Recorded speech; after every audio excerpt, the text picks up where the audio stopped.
ressent une émotion après avoir perçu une sensation. Et cette émotion, l'outil artistique va la décupler. C'est ce qui crée une poésie de la vie, une poésie de l'instant, l'éphémère. On voit le monde autrement une fois qu'on le regarde vraiment avec des sens en éveil, avec les yeux grands ouverts, avec la curiosité qui a été activée. Tout d'un coup, le monde, on le voit de manière très poétique. C'est l'essentiel de ce que veut faire Abeille Compagnie.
Les improsensos, c'est des improvisations basées sur les 5 sens, en ayant cette intention d'être le plus ouvert possible par ses sens. C'est vraiment être attentif à ce qui se passe pour saisir justement l'animation ou le petit truc sensitif qui fait que ça nous interpelle et que ça fait une résonance en nous. Notre environnement, il peut être très très positif si on prend le temps et la conscience de le découvrir juste sur le moment, avec ce qu'on est sur le moment. Donc c'est très joyeux comme démarche en fait.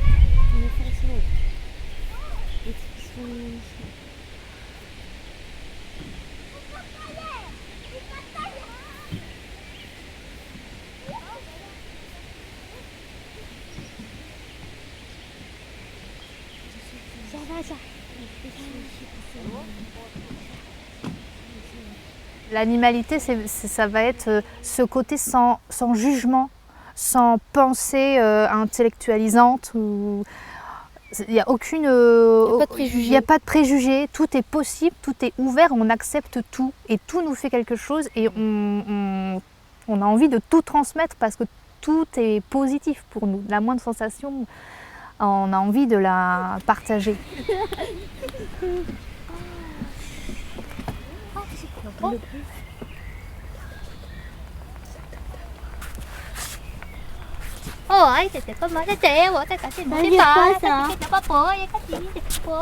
Ce qu'on perçoit, l'autre le perçoit aussi. Et en fait, c'est l'humain qui est en l'autre et notre humanité à nous qui se rencontrent. Mais effectivement, le langage ne va pas passer par la parole, mais un autre langage, justement corporel, vocal et de regard aussi. Parce qu'on observe des êtres qui observent eux-mêmes et qui savent qu'ils sont observés. Et celui qui observe le public sait que nous, les improvisateurs, nous l'observons aussi. On recrée en fait dans ces improvisations sensorielles la situation d'êtres humains qui vivent ensemble et qui parfois ont peur de l'autre. Mais c'est beaucoup aussi sur la différence, c'est aussi sur l'acceptation de l'autre. En quoi est-ce qu'au départ, quelqu'un peut me faire peur, mais au bout du compte, je m'aperçois que je l'aime. Quand je dis que c'est joyeux, qu'il y a quelque chose de positif, c'est cet amour qui déborde de l'être humain s'il est lui-même, s'il accepte à un moment d'être lui-même. Et nous, on a choisi que pour être nous-mêmes, on se basait sur les sensations, sur les choses les plus universelles qui soient, l'environnement autour de nous.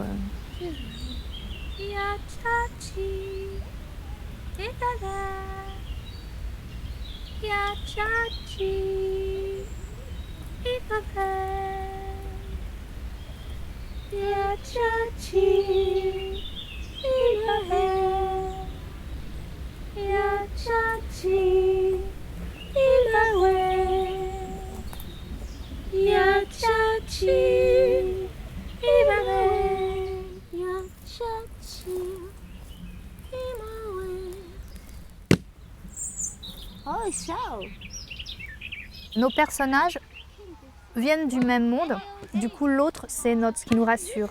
Le message il est là aussi, c'est-à-dire que les êtres humains, nous pouvons être dans ce lâcher-prise et cette confiance en l'autre. Et c'est ça qui peut nous recharger pour après découvrir le reste, justement l'autre, la différence.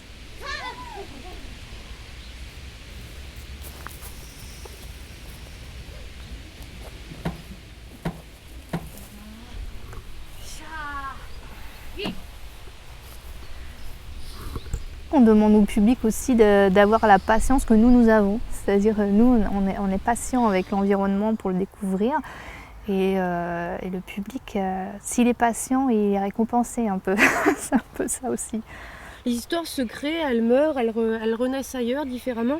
Il n'y a pas une histoire, il y a plusieurs histoires qui se mêlent et qui se défont, un peu comme la vie. Oui.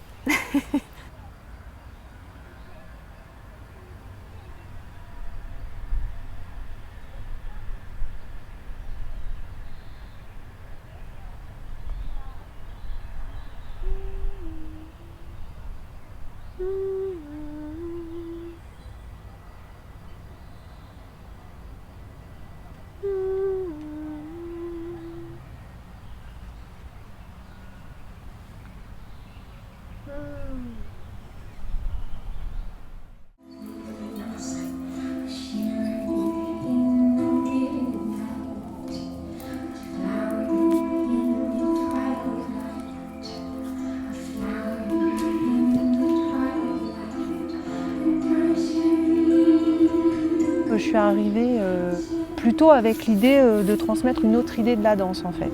J'interviens jamais, c'est-à-dire que il y a des mouvements qui sont à moi, mais il y a aussi des choses qu'elles inventent, qu'elles ont inventées, qu'elles ont travaillées. C'est de l'écriture progressive, je dirais, au niveau chorégraphique. Et elles ont le pouvoir de faire en sorte que ça soit à chaque fois une nouvelle interprétation. Et je m'appuie beaucoup sur la créativité des gens, de faire ressortir vraiment les compétences de chacun. Enfin, ça, c'est vraiment quelque chose en quoi je crois beaucoup. Et puis de créer une dynamique de groupe pour que du coup on puisse vraiment s'installer quelque part ensemble pour un temps donné. Et puis voilà, fermer la porte et puis repartir après, quoi, le cœur léger. Prenez le temps. Si vous vous écoutez un petit peu toute seule et si vous écoutez tout le monde, eh bien, vous devriez sentir ce qui se passe un petit peu. Peut-être parce que quand nous on a fini, eh ben, on s'est directement passé pour faire le... Oui, mais ça c'est bien, c'est normal, c'est 2 fois. Je fais un travail vraiment sur le postural en fait. Comment on se tient, qu'est-ce que ça veut dire d'être neutre, qu'est-ce que le corps il raconte même quand on se tait. C'est un sens qui n'est pas dans le toucher, qui n'est pas dans l'ouïe, mais qui est aussi très important. Je leur ai donné du temps pour faire des ateliers de composition, c'est-à-dire je leur ai donné des thèmes où elles devaient chercher donc à 2 ou 3 en fait. Et puis après on regarde, on passe du temps pour se regarder les unes les autres. On dit ce qu'on voit, on essaye d'améliorer et puis des fois je leur redonne la même consigne quelques temps après. Et du coup c'est marrant parce qu'elles se souviennent de choses qu'elles ont fait ou non et on reprend à partir de ça. Ça inscrit justement des choses assez justes dans les corps et notamment dans la mémoire corporelle. Ils se réunirent et dansèrent pour trouver un moyen de se débarrasser du chasseur.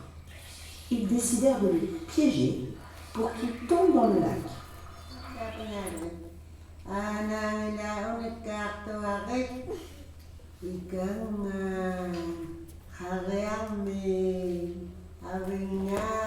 Dans le travail, des fois on fait des gestes et puis ça nous fait un petit peu du bien. On se sent libre un petit peu. Je préfère en fait avec les enfants ne pas montrer, leur laisser vraiment la responsabilité d'être face aux spectateurs plutôt qu'elle regarde la personne qui est en train de montrer et le rapport au public, là pour moi il est complètement absent en fait. C'est aussi vraiment en se plantant que du coup on peut vraiment avancer quoi. Il y a quand même cette expérience et j'ai envie qu'elle soit fondatrice pour elle quoi.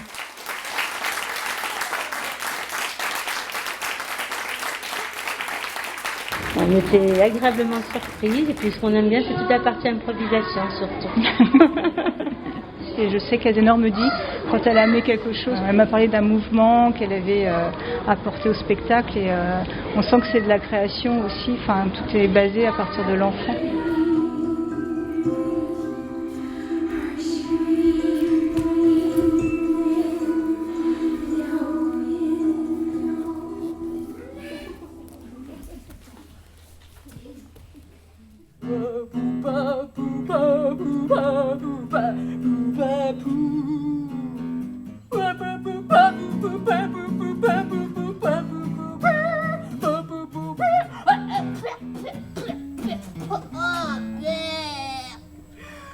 Odeur de savon. Oh, odeur de fleurs. Toujours odeur de savon, odeur de fleurs. Oh. Le voisin cuisine des cratons toute la journée. Oh, vous avez déjà vu un craton? Oh, c'est une espèce de limace baveuse avec des yeux globuleux et des pustules répugnantes sur le dos. Eh bien, c'est la nourriture préférée de Monsieur Pou, mon voisin.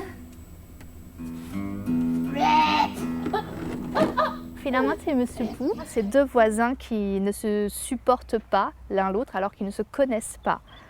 Ils ont juste des a priori l'un envers l'autre.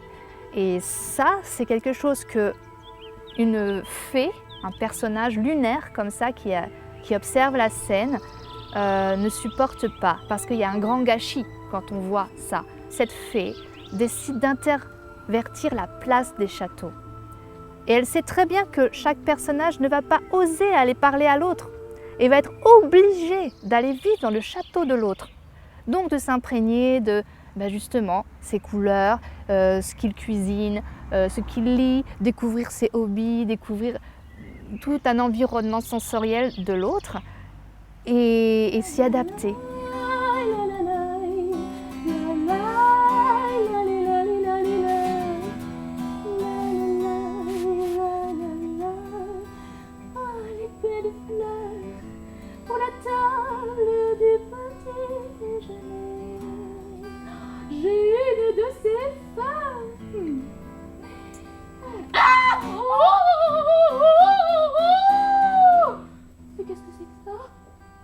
Maintenant, rangement. Allez, hop, on va ranger tout ça. Du rose. Poubelle.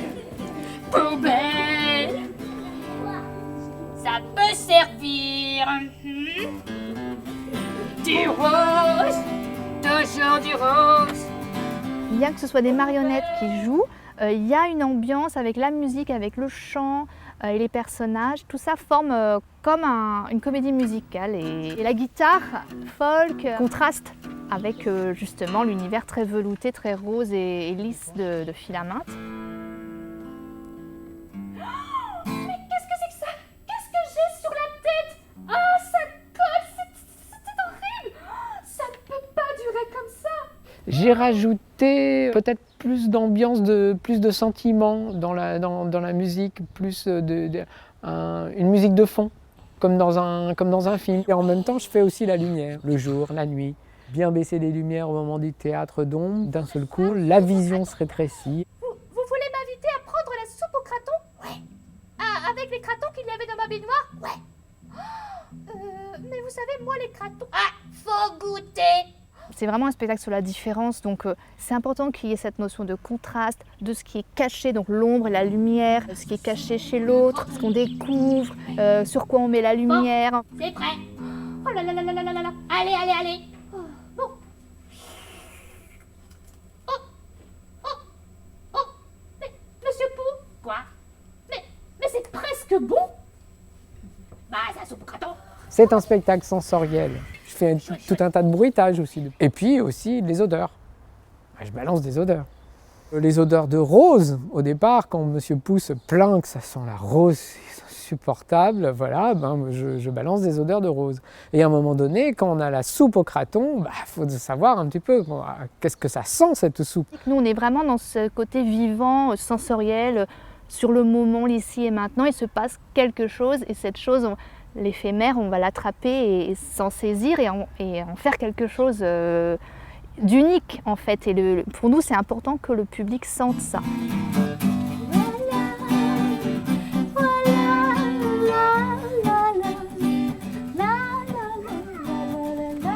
Il n'y a aucune chose que j'ai pas aimée. Je trouvais ça marrant, c'était joli, le décor. Moi, mon préféré personnage, c'était Monsieur Pou avec sa chanson. Je la trouvais rigolote. Au début, Monsieur Pou, il est pas très gentil avec Philamande. Et puis après, au fur et à mesure, ils sont meilleurs amis. Mais comme nous étions bêtes de ne pas nous parler, je ne savais pas que vous aviez un tel sens de l'humour. Ah oui. Mais dites-moi, j'ai une idée. Ah oui, bonne idée. On y va. Allons-y. Oh yeah. Alors, une dernière fois, je me concentre vraiment. Oh yeah.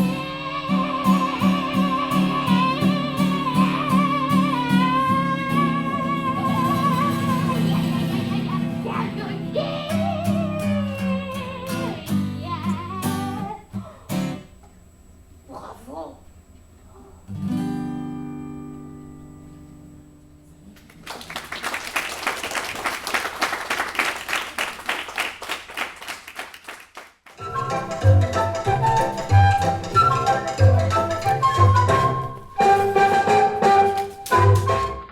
Je dirais même plus, je suis Dupont. Oh, et moi, c'est le professeur Tournesol, vous savez. J'ai un peu sur l'oreille. Hein. Oh, faut parler fort avec moi. Oh. Attention, la photo. Regardez bien le public, souriez. Attention. On a des bisous de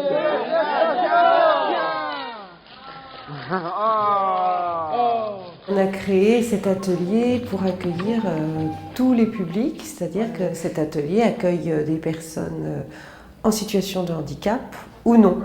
C'est un peu un atelier pour que les personnes puissent se rencontrer avec leurs différences. Au début de l'année, c'est ce que j'appelle mes cours de base, c'est-à-dire un travail autour du corps, de la voix, de la présence, des petits exercices entre eux. Ça permet de se dire, bon, qu'est-ce que je fais là, pourquoi je fais ça, mais en même temps, on le fait. D'un seul coup, pousser un cri ou faire les bruits d'animaux, ça paraît un peu abstrait comme ça, mais c'est nécessaire de passer par ces étapes pour se sentir après de plus en plus à l'aise. C'est un atelier qui est un peu une espèce de petit tremplin pour prendre confiance, se sentir bien, faire connaissance avec l'autre. Quand vous dites qu'ils voyagent, c'est pas fini. Hein. Maintenant, ils volent au 714 pour Sydney. Voilà, pour Sydney maintenant. Ah, puis là, maintenant, ils vont en Amérique. Les pauvres amis, ils passent en Amérique. Et comme ça ne suffit pas, à l'étoile mystérieuse. Je m'aperçois vite de quelles sont les compétences un peu de chacun. À quel endroit ils sont plus à l'aise et qu'est-ce qu'ils pourraient proposer lors d'un spectacle. C'est eux qui créent tout, quoi, avec mon aide, mais on réfléchit ensemble sur les histoires. Je vous dis que je ne vais pas. Allez donc voir au Tibet, au Congo. Je suis une souffleuse en fait là sur ce projet, sur ces projets. Je suis pas vraiment sur scène, mais je suis quand même présente parce que il faut les accompagner, il faut pouvoir dire le texte si ça vient pas. Je crois que c'est aussi sympathique. Je suis présente. Ah mais Coco, mais t'as pas dit bonjour à mon frère Milou, il est là-bas, va lui dire bonjour. Et puis après, tu pourras peut-être nous aider à trouver les bijoux de la Castafiore. Oui. En fait, je suis venue découvrir l'ambiance et ça y est, ça fait 3 ans. Quand je suis au théâtre, je ne suis pas handicapée. Mes personnages, ils n'ont pas de défaut. Peut-être celui d'être un peu trop bavard. Vous savez qui c'est qui les avait, les bijoux? Bah non. Bah non. Bah non. Bah c'est moi. Allez, viens les bijoux, là, catafla. Et là, vous pouvez. À chaque fois, je suis très très émue de les voir progresser, s'entraider. Et là, cette année, il y a eu beaucoup d'entraide entre eux. J'ai trouvé ça. Il y en a qui jouent dans la troupe depuis déjà 10 ans, donc depuis le début, et vraiment, ils ont fait d'énormes progrès. Ils sont très à l'aise. Et Chantal, elle a un talent fou qui fait qu'elle arrive à les amener vers quelque chose de vraiment formidable. Et ils sont heureux et heureux de nous présenter leur spectacle. Et nous, on est vraiment à chaque fois enchantés, émerveillés, et vraiment très très émus de les voir.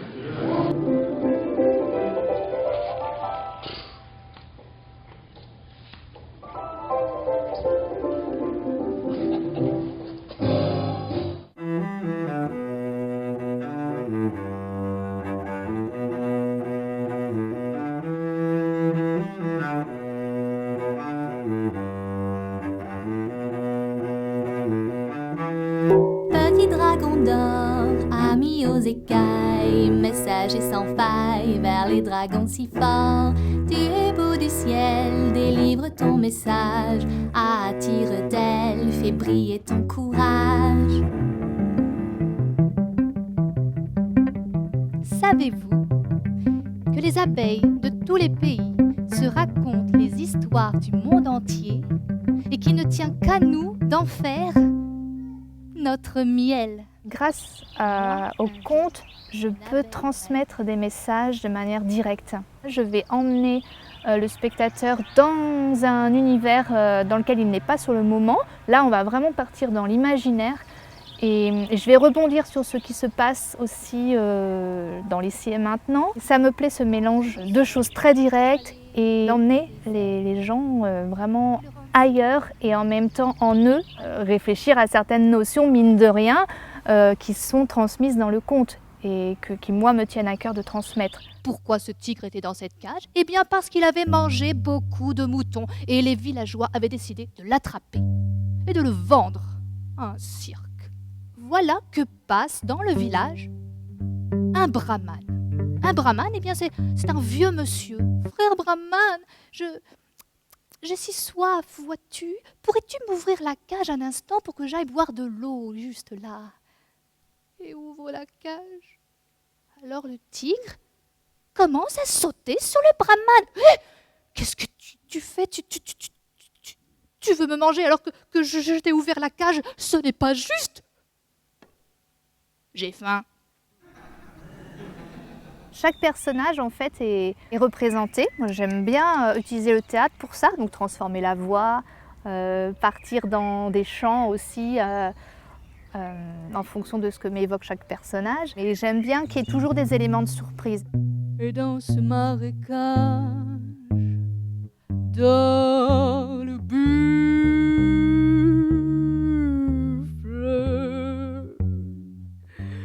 buffle dort. Longtemps j'ai porté les fardeaux des hommes, j'ai tiré la charrue de mon maître et j'ai même porté ses enfants sur mon dos. Et maintenant que je suis vieux et inutile, il me laisse là, dans ce marécage, sans même me donner à manger ou me rendre visite. Les hommes sont cruels. Que le tigre mange le brahman. On intervient en ce moment pour la petite enfance également. Donc on adapte les histoires pour ce public qui a moins de 3 ans. Donc voilà, on amène le violoncelle et les histoires dans les crèches. Trottinant gentiment, trottinant gaiement là, juste là. Trottinant gaiement, gentiment, gaiement gentiment. Trottant, trottant, trottant, trottant, voici le chacal. Les contes et violoncelles, c'est un tout vraiment indissociable. La tessiture étant proche de la tessiture de la voix humaine, on est vraiment happé dans l'émotion grâce aussi au violoncelle. On peut voyager à travers le monde parce que le violoncelle peut amener différentes sonorités qui peuvent nous faire penser à la Chine, à l'Inde. On va de plus en plus vers chanter aussi, puisqu'on a cette complicité musicale et de créateurs de chansons. On en crée aussi pour les enfants des chansons et qui sont en rapport avec les histoires que l'on raconte. Donc au fur et à mesure, on va vers une forme qui va être aussi bientôt qui se rapproche d'un concert conté. Enfin, on a différents axes de travail et on a la formule vraiment veillée conte avec accompagnement musical et quelques chansons. Et on va aussi vers cette autre trame, encore plus chantée et avec de l'histoire pour créer du lien.